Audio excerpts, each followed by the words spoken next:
the price could be manipulated up or down, whatever it is. But over time, that instant auditing, if it and when it is happening, that's what would then clean basically the riffraff out, would it not? Isn't that one of the big innovations of Bitcoin in that sense, where it's, hey, we're cutting this off now. You might have played it for a little bit, but we're cutting off. We're gold and silver. I mean, it's been 20 years, we'll just say, of the ETFs, at least since they've come out, where, hey, it's like, who knows what they're doing, and no one knows. Like, you can't audit it. So totally. No, the fact that no one can tell you how much gold is in X person's vault is exactly the case. Like, how much gold is in we know how much Bitcoin is in Coinbase to a fair degree of, it's somewhere between these ranges. This data provider says this guy says this, like, we've got a ballpark and say, well, here's how much Bitcoin they have.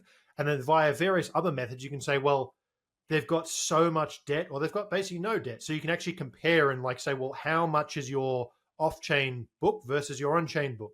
And if these two things start to diverge, I'm withdrawing my coins. I'm not going to be there for that event. So, which I wouldn't be there at Coinbase anyway, but that's the point. If I see one of these ETFs start levering up, and there are various ways that we can see this leverage building up, you need a lot of fraud really to hide this kind of data. But how do you know how much gold is in the vaults? How much gold is in Fort Knox? I don't know. Exactly. Like, suddenly there's all this gold being like imported into America in the last couple of months when the tariffs are going live. It's like, why? Is that because there's, I don't know, you maybe need to put the gold back where it came from? Like, no one knows. Whereas with the Bitcoin, you could be like, hey, look, there's El Salvador's Bitcoin. I can see it, right? We can all see it.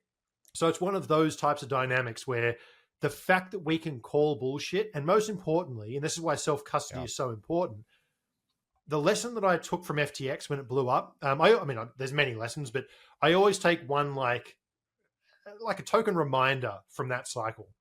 In 2019, it was when it exploded to the upside, and I'd only just worked out what Bitcoin was. We're trading at like 3-4K, rips to 14K, and I felt pain to the upside. I didn't stack enough, and I'll never forget that feeling.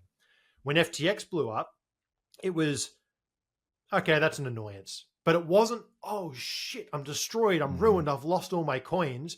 I was like, I literally looked at my cold card and I said, good job. Because I know that all my coins are safe, secure, unaffected. It's a price annoyance. I'm like, it'll recover. It's a bit of a pain in the ass, but I didn't lose anything. I don't care that my net worth got slashed, 30% down or whatever it was. I didn't care. That wasn't important to me. I didn't lose anything as a result of that. And that dynamic, the fact that people can say, no, I'm going to step away from that.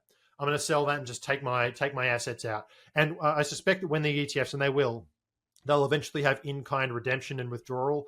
So eventually they'll get to that point and people can just literally say, no, I'm good. I'm taking it out. And the fact that we can see it, we've got so much transparency. As I said before, I feel blind when I look at gold. I feel blind when I look at equities. Now that I've got so much time and proof of work studying Bitcoin itself, I struggle to invest in other assets because I'm like, I have no edge. How can I?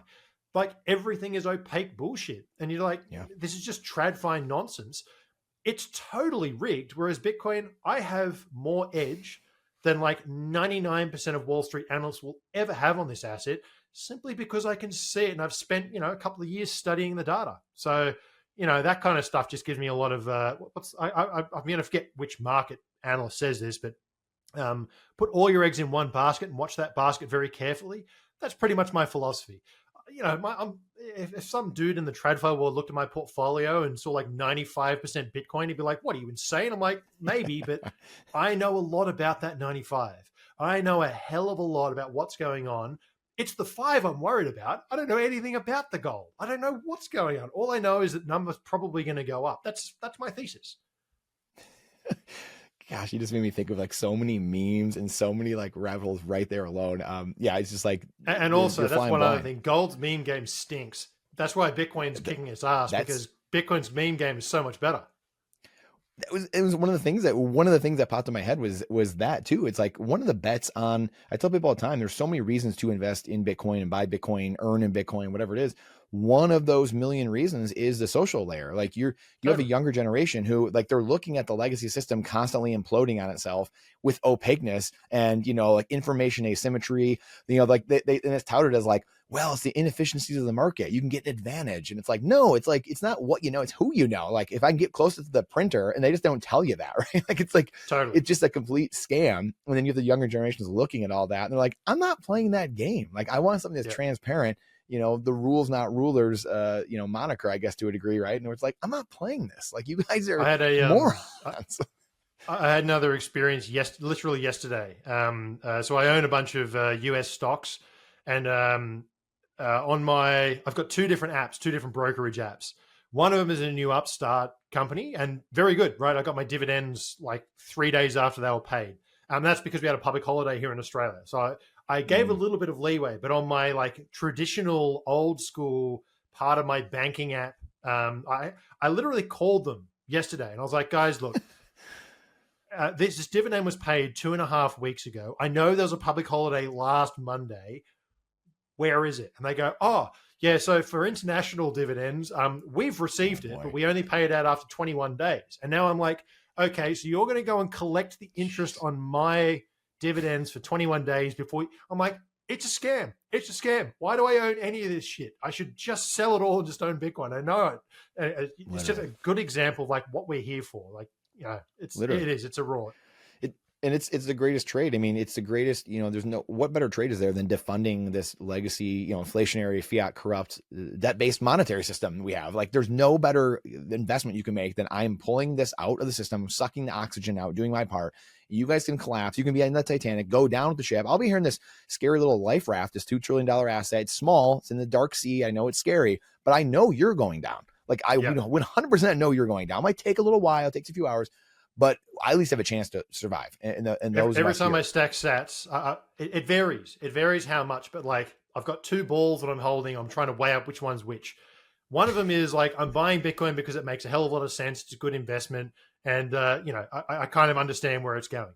And then there's another one that changes in weight, which is just a fuck you.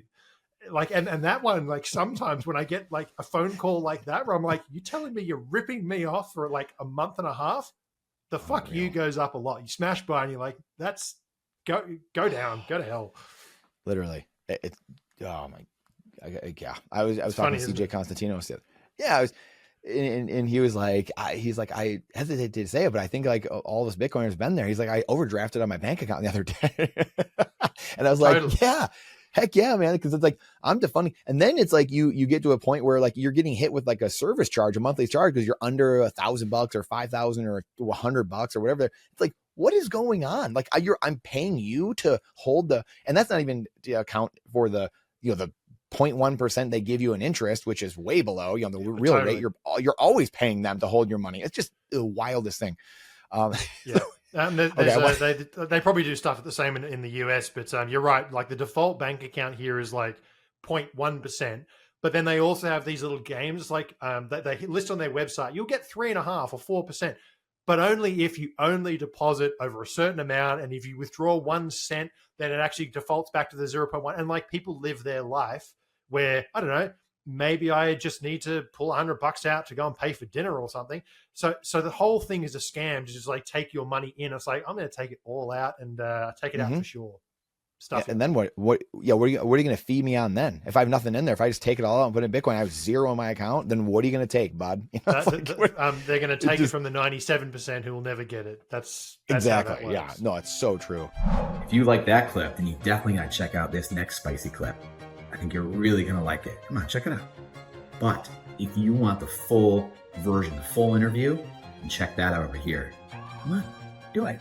I'll see you in there.